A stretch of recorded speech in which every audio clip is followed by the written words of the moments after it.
은혜 받으실 하나님 말씀은 요한복음 1장 1절로 3절까지입니다. 성경론 세 번째 시간입니다. 태초부터 계신 말씀이라는 제목입니다. 하나님께서 인정하시고 하나님께서 세상에 보내신 말씀이 성경에 기록되어 있습니다. 대단히 중요한 겁니다. 그 말씀으로서 하나님을 능히 알게 하시려고 성령께서도 그 말씀 따라 역사하시고요. 그 말씀을 증언하시고요. 그 말씀 따라 이적과 표적과 증거가 성령의 보증으로 나타납니다. 뭐냐면 하나님의 말씀이 곧 하나님이시다. 그 말씀을 보증하시는 거예요. 그 말씀을 하나님을 능히 알게 하시려고 하나님의 말씀을 통해서 성령 또한 역사하신다는 거죠. 성경은요, 오늘 대단히 중요한 시간입니다. 성경은요, 하나님과 만나 면담할 수 있는 유일한 골방입니다. 이게 첫 번째입니다. 성경은 뭐냐? 하나님과 만나 면담할 수 있는 유일한 골방이 성경입니다.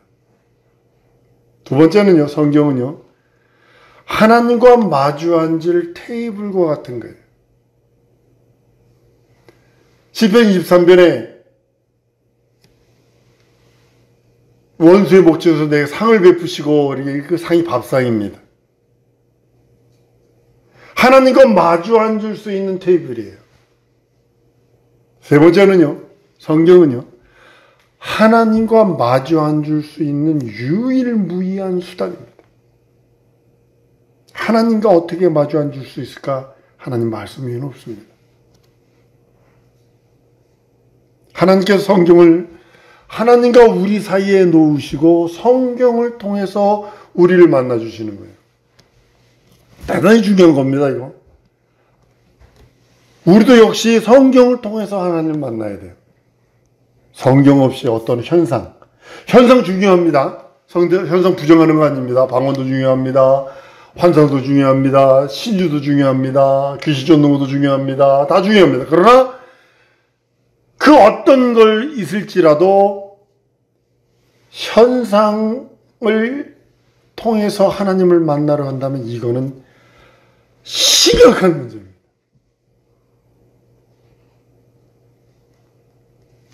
하나님이 우리를 만나주시는 그 만남의 그 통로는 성경이어야 되지 현상이 아닙니다.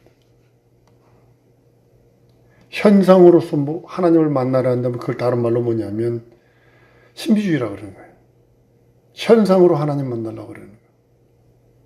우리 교회도 어떤 권사님들 몇 명들 왔었어요. 목사들도 왔었어요. 우리 교회. 다 스스로 나가지만요. 현상을 찾아요. 나 예전에 이랬는데 왜 지금은 안 그러죠? 현상을 찾는 거예요. 어린아이가요, 엄마 뱃속에서 딱 나오니까요, 어머나, 아버지도 있네. 어머나, 누구도 있네. 어머나, 이런 것도 있네. 이거를 느끼려고 다시 엄마 뱃속으로 들어갈 수 없다는 거죠. 태어났으면 성장이에요. 현상을 통해서 하나님을 만난 경험이 있다면 말씀을 통해서 성장하는 거 외에는 없어요. 근데 현상으로만 하나님 만나려고 하면 이거를 정욕주의라고 그러는 겁니다. 신비주의와 정욕주의입니다. 그리고 이걸요, 신념주의라고 그러는 겁니다. 하나님을 말씀으로 아니면 현상으로든 기도원 가가지고 우리 청년들 학생들 막 부흥회하고 막 펄펄 뛰면서 은혜 받고 은사 받는 그것으로 인해서 성령이 막 경험했다 치십시다. 그 다음에는 성장해야지. 그걸 또 경험하려고 그러니까 문제가 되는 거예요. 하나님께서 보내주시는 성령도 성경에 기록된 말씀 따라 우리에게 임하십니다. 그리고 역사하세요. 중요한 것은 하나님의 말씀을 들고 있으면 성령께서 임하셔서 그 다음에 역사하신다는 거죠. 성경 안에 있는 그 말씀이 곧 하나님이라고 오늘 본문 말씀에 하나님과 함께 계셨으니 그 말씀은 곧 하나님이시다 선언하시는 이유가 거기 있는 것입니다. 말씀은요, 하늘의 천사들도 감히 뵙지 못합니다. 하나님이 친히 보여주시는 유일한 진리가 말씀입니다. 다른 게 아니에요. 말씀이 육신이 되어 오셨다. 이것도 하나님이 유일하게 말씀을 통해서 진리를 보여주시는 거예요. 말씀으로 하나님이 하시는 일을 알 수 있습니다. 말씀으로 하나님의 의도를 알 수 있습니다. 말씀으로 하나님의 성품을 알 수 있습니다. 말씀으로 하나님의 아들을 알 수 있습니다. 말씀으로 하나님의 의와 뜻을 알 수 있습니다. 말씀으로 하나님의 이름을 알 수 있습니다. 말씀으로 하나님의 능력과 영광을 다 드러내셨어요. 많은 사람들이 말씀을 초월해서 현상으로만 하나님을 섬기려 하기 때문에 문제가 심각해집니다. 하나님의 말씀은 곧 하나님의 의고 하나님의 말씀은 곧 하나님의 자존심입니다. 하나님의 말씀을 순종하고 복종하고 그 말씀 따라 살아가는 것은 하나님의 자존심을 세워드리는 거요. 하나님의 의를 드러내는 것입니다. 하나님께서 말씀으로 자신을 나타내시되 여러분과 내가 인간이 하나님을 아는 지식만큼 나타내시는 거예요.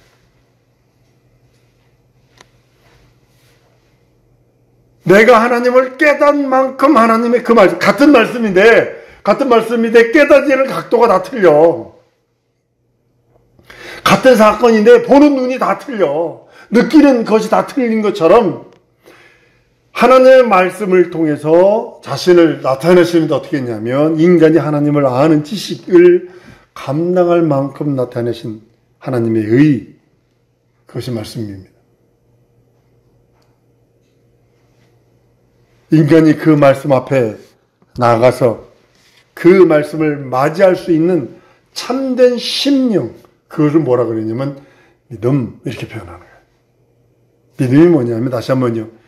인간이 그 말씀 앞에 나가서 그 말씀을 붙들고 그 말씀 앞에 나가서 그 말씀을 듣고 그 말씀을 맞이할 수 있는 참된 심령. 이것이 하나님의 말씀이요. 하나님이요. 이것이 하나님의 의요. 하나님의 진리요. 이것이 하나님의 자존심이구나 하는 그 심령. 그걸 깨닫는 것이 믿음, 이렇게 표현하는 겁니다. 인간은 자신의 믿음과 영원한 영생의 소망을 갖고 있습니다. 이걸 갖고 있지 않냐면 막 살아요. 험하게 삽니다. 믿음은 하나님의 말씀을 배울 수 있는 구원받은 자의 신령한 모습이기도 합니다. 내가 믿음이 있습니다. 이 소리는 하나님의 말씀을 배울 수 있는 구원받은 자의 신령한 모습이기도 합니다. 히브리서 11장에 믿음은 바라는 것들의 실상이요 보지 못하는 것의 증거라 라고 선언하는 이유가 바로 그것입니다. 하나님은 말씀에 자기의 모든 의의를 나타내셨어요. 물론 인간이 깨달아질 수 있는 만큼이에요. 인간이 깨달아질 수 있는 만큼. 인간은 믿음의 자기 모든 것을 가지고 하나님께 나가는 겁니다. 이거 보시면 하나님은 V자로 하나님께 나가야 된다는 걸 명심하셔야 됩니다. 하나님은 말씀으로 자기의 모든 의의를 우리들에게 나타내 주셨다라면 우리 인간은 위에서 내려왔으니까 우리 인간은 그 말씀을 받고서 믿음의 인간은 믿음의 모든 것을 가지고 그 앞에 나가는 겁니다. 그래서 하나님의 의에 이르는 길입니다. 로마서 10장 10절에 사람이 마음으로 믿어 의에 이르고 입으로 시인하여 구원에 이른다 선언한 이유가 거기 있는 것입니다. 보이지 않는 하나님께서 인간이 여러분과 내가 감당할 만큼의 분량만큼 말씀으로 자기를 보이십니다. 인간은 믿음으로 그 말씀 앞에 자신을 보이는 거예요. 이게 V라고 그랬죠? 위에서 내려오는 거예요. 하나님께서 우리가 깨달을 만큼의 분량으로 말씀으로 자기를 보여주셨다라면 우리는 그 말씀을 가지고 받았으니 믿음을 하나님 앞에 그 말씀으로 자신을 보이는 겁니다. 오직 믿음으로 하나님의 의에 이르는 거예요. 그걸 믿음으로 하나님의 의에 이른다 이렇게 표현하는 거예요. 하나님은 사람을 외형으로 취하지 않습니다. 오직 믿음만을 요구하세요. 오직 믿음만. 진짜로 내가 봐도 진짜 못생긴 남자가 있고 여자가 있고 너무 못생겼다. 근데 결혼은 잘했어? 뭐 이런 사람도 있어요. 진짜 얼굴은 못생긴 이 남자인데 너무 못생겼어. 남자가 막 이게 키도 죽지 얼굴도 이렇게 됐지 그래가지고 막 근데 여자는 미스 코리아 뺨치는 그 정도 여자 사람도 있고 반대로 그런 사람도 있고 이게 참 세상은 요지경이라더니 그런 것 같아요. 근데 하나님은 외모로 취하지 아니하시고 믿음을 요구하세요. 하나님은 말씀으로 인간은 믿음으로 한번 따라하면 하나님은 말씀으로 내게 말씀하시고 하나님은 말씀으로 내게 말씀하시고 또 따라하면 나는 믿음으로 하나님께 나아간다. 이게 우리들의 고백이어야 돼요. 하나님은 말씀으로 인간은 믿음으로 하여서 말씀과 믿음이 하나가 될 때 여기에 대한 이제 역사가 일어나는 거예요. 말씀과 믿음이 하나가 될 때 하나님의 의가 나타나요. 첫 번째로 하나님의 의가 나타나요. 가장 중요한 겁니다. 말씀과 믿음이 하나가 됐을 적에 그것이 맨 처음에 한국에 들어왔을 적에 본드가 두 종류가 있더라고요. 하나를 아무리 작아도 해도요 붙지 않아요. 근데 또 다른 본드가 딱 섞이니까 이 돌덩이처럼 딱딱해지는 본드가 있는 것처럼 마찬가지 그거 같아요. 말씀과 인간의 믿음이 하나로 뭉치니까 거기에 첫 번째로 하나님의 의가 나타납니다. 두 번째로는 하나님의 생명이 드러납니다. 하나님의 생명. 그러니까 반드시 말씀과 믿음은 함께 가지 않으면 하나님의 의가 나타날 수 없고 하나님의 생명이 드러날 수 없고 세 번째로는 하나님의 능력이 나타날 수 없습니다. 한번 따라하십시다. 말씀 앞에 믿음을 보이리라. 여러분이 하나님의 말씀 앞에 믿음을 보이면 하나님의 의와 생명과 능력이 나타난다는 소리입니다. 하나님은 말씀으로 자기를 말씀하시거든요. 다른 걸로 자기를 나타내시고 말씀하는 게 아니라 하나님은 말씀으로 자기 자신을 말씀하십니다. 인간은 믿음으로 자기를 말씀 앞에 내어드리는 거예요. 한 번 더 따라하십시오. 하나님은 말씀으로 자기를 말씀하시고 나는 믿음으로 나를 말씀 앞에 드린다. 이것이 여러분의 믿음이 되어야 됩니다. 다른 것이 믿음이 아니라 금식하세요. 할 수 있으면 헌신봉사 충성할 수 있으면 하세요. 그런데 이것이 기초가 되지 아니한 상태로 헌신봉사 충성 이것은요 염불 외우는 것 같은 거예요. 하나님은 말씀으로 자기를 말씀하시는 그 말씀을 인간은 그 말씀을 받아서 믿음으로 자기 자신을 하나님의 말씀 앞에 나가는 거거든요. 여러분 믿음은 바라는 미래의 영원한 소망이 이르는 것을 다 알고 있는 실상과 같거든요. 여러분의 미래에 대한 소망 그것까지 다 밝히 보는 것처럼 손바닥 안에 있는 손금을 내가 들여다보는 것처럼 미래에 대한 소망이 그것이 이루어지는 것을 다 알고 있는 실상으로 보는 것이 믿음이고 이 히브리서 11장의 말씀입니다. 과거로 거슬러 올라가서 태초 이전 난 보지 못해서 태초 이전을 창세기 1장 1절은 못 봐서 그럴지라도 말씀을 통해서 그걸 볼 수 있다는 거죠. 그 전의 일들이라도 그 말씀하는 증거와 진리의 영으로 말미암아 의에 이르는 그것을 알 수 있다는 거죠. 우리 눈은 보지 못했어요. 알지도 못합니다. 지식으로. 믿음으로 모든 세계가 하나님의 말씀으로 지어준 줄 안다 라고 고백하는 그 히브리서 말씀 고백처럼요. 믿음이 있어야 믿음의 눈으로 봐야 다른 것들이 보입니다. 신령한 것들이 보입니다. 사람의 눈으로 보지 못한 영원한 것의 때가 보이기 시작을 합니다. 또한 아직 나타나지 않는 영원한 미래의 그 실상까지도 알게 되는 것입니다. 여러분이 신앙생활하는 이유가 뭐냐? 미래의 그 첫째 부활이라고 하는 그 소망이 있기 때문 아닙니까? 이 땅에서 쉽게 모든 생활을 하는 것이 아니라 절제해가면서 말씀에 순종하려고 하는 이유가 바로 그것 아닌가요? 믿음 없으면 말씀을 받지 못해요. 뒤집어 보세요. 내가 말씀을 못 받았다 이 소리는 내가 믿음이 없다는 소리가 되어버리는 겁니다. 왜냐하면 말씀은요, 믿음이 있어야 받을 수 있습니다. 믿음 없으면요, 말씀을 못 받습니다. 말씀이 없기 때문에 하나님의 계획과 섭리와 뜻을 이해하지 못합니다. 그 옆에서 누구라도 믿음 없는 자들이 마귀의 사주를 받은 자들이 찔러대면 그렇지? 그러면서 튕겨나갑니다.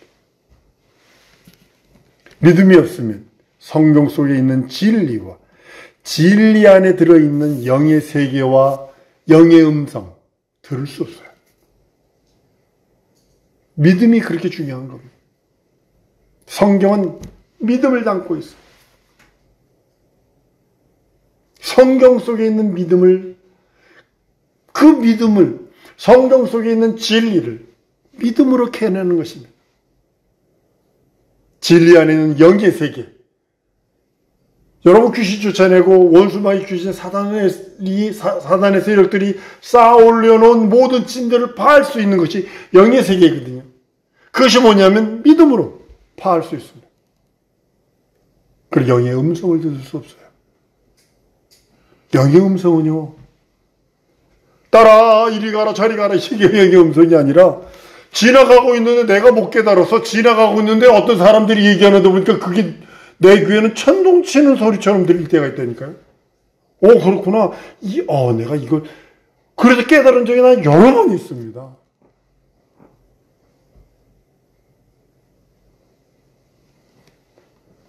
우리가 믿는 하나님을 알고 또 그거 보내신 자 예수 그리스도를 알면 영생이 보증된다고 말씀을 합니다.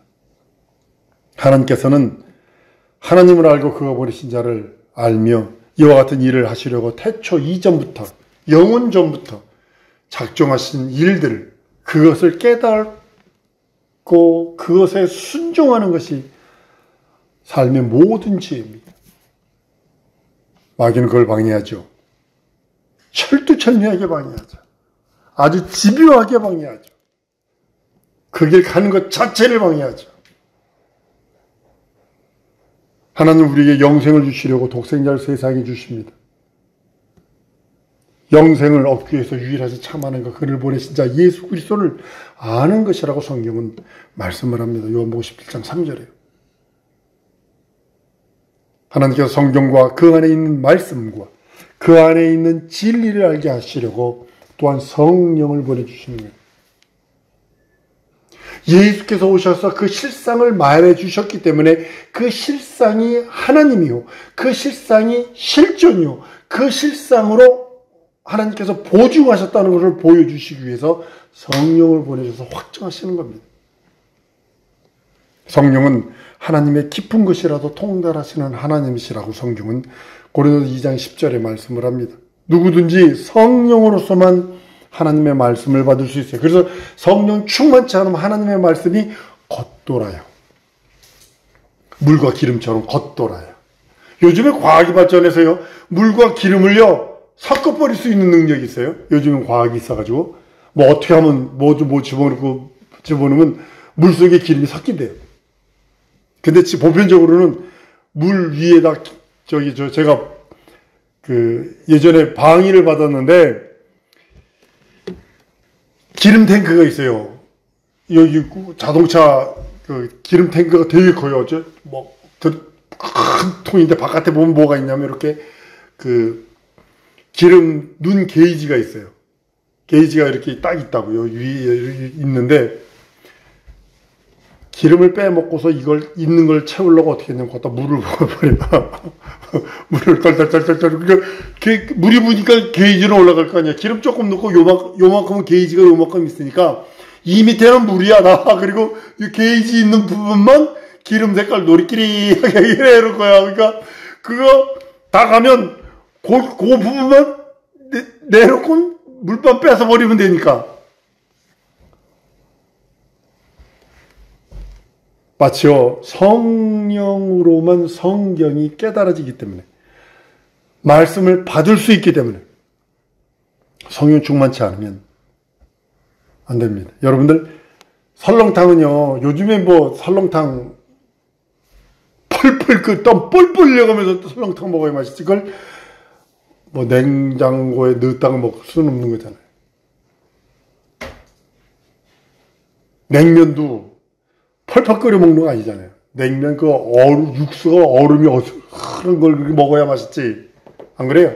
마찬가지로 성령으로서만 성경도 온도가 있다라는 거죠. 하나님의 말씀도 온도가 있다라는 거죠. 그래서 성령의 온도가 맞을 때 말씀을 받을 수 있어요. 예수께서 제자들에게 하나님의 말씀을 진리로 알 수 있도록 간구하셨습니다. 요한복음 17장 17절에 저희를 진리로 거룩하게 하옵소서. 아버지 말씀은 진리입니다. 우리가 하나님의 의가 있는 말씀과 그의 의에 이르는 믿음으로 하나님을 알고자 할 때 하나님께서 만나 주십니다. 하나님을 아는 것이 참 생명입니다. 우리는요, 여러분과 나는요, 평생 겸손히 성경 앞에 무릎 꿇어야 돼요. 평생 소원. 내 자손만대에 할 수 있고 가르쳐야 되고 내 자손만대에게 늘 일러줘야 될 게 뭐냐면 성경 앞에 무릎 꿇으리라. 한번 따라합니다. 내 평생 성경 앞에 무릎 꿇으리라. 성경에 무릎 꿇는 신앙생활, 성경 말씀 따라 사는 생활이 가장 큰 귀중한 생활입니다. 지금부터 우리의 믿음은 다른 걸로 들여다보는 거 아닙니다. 성경을 들여다보는 거예요. 성경에 설 때 내 믿음이 어떻게 됐는가? 믿음으로 하나님의 말씀을 듣고 순종하는 것입니다. 난 우리 사랑하는 성도들이 믿음으로 성경을 들여다보고 믿음으로 하나님의 말씀을 듣고 순종하는 삶이 되길 소원합니다. 그것이 성경 말씀 앞에 하나님의 말씀 앞에 무릎 꿇는 삶입니다. 육체가 있기 때문에 어떤 때는 힘들고 어떤 때는 허걱거릴지라도 회개하고 털어버리고 다시 그 앞에 무릎 꿇으려고 하는 것이 참 능력입니다. 참 신앙생활의 근본입니다. 우리 시간에 기도하십시다. 성경으로 믿음으로 성경을 들여다보고 믿음으로 하나님의 말씀을 듣고 순종하게 싸우고 내게 성령 충만을 주사 성령으로 하나님의 말씀이 받아지게 하시고 깨달아지게 하시고 그 말씀 따라 사라지게 내 삶을 살 수 있도록 함께 역사해달라고 우리 다 통성으로 기도하십니다.